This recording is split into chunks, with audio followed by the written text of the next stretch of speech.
First video. இதுதான் என்னோடய first video. இன்றைக்கி நான் செய்ய போகிறது வந்து வெங்காய பணியாரம்.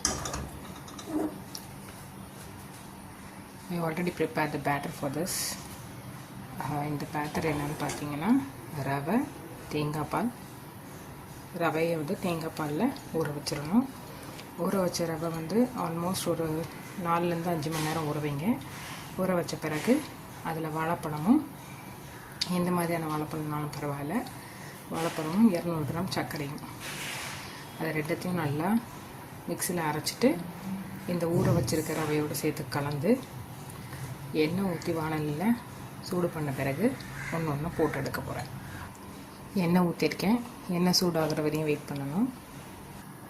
இது வந்து நோ மைதா ரெசிபி, அதனால் இதில் நான் மைதா ஆட் பண்ணியிருக்க மாட்டேன். வெறும் ரவையும் சர்க்கரையும் வாழைப்பழம் மட்டும்தான். பேக்கிங் சோடாவோ பேக்கிங் பவுடரோ எதுவுமே ஆட் பண்ண வேண்டாம். ஒரு சிட்டிகை உப்பு மட்டும் போட்டு தேங்காய் பால் எடுத்து ஊற வச்சுருங்க. 1/2 கிலோ ரவைக்கு ஒரு தேங்காய் பால் எடுத்து கெட்டியாக இருக்க பாலை வச்சு ஊற்றி ஊற வச்சுருங்க. அது மூழ்கிற அளவுக்கு 5 மணி நேரம் ஊறணும். 5 மணி நேரம் ஊறினா மட்டும்தான் பணியாரம் மெதுவாக வரும். எண்ணெய் காஞ்சிச்சான்னு செக் பண்ணுறதுக்கு ஒரு துளி எடுத்து போடுறேன்.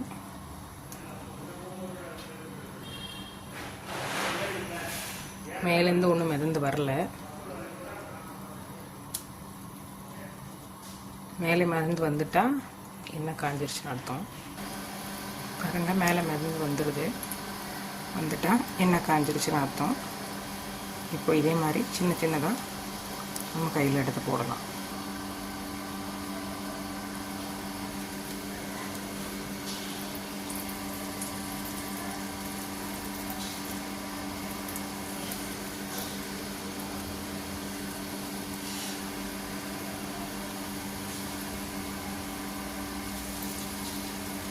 நீங்கள் ஸ்பூன் யூஸ் பண்ணுறதுனாலும் பண்ணலாம்.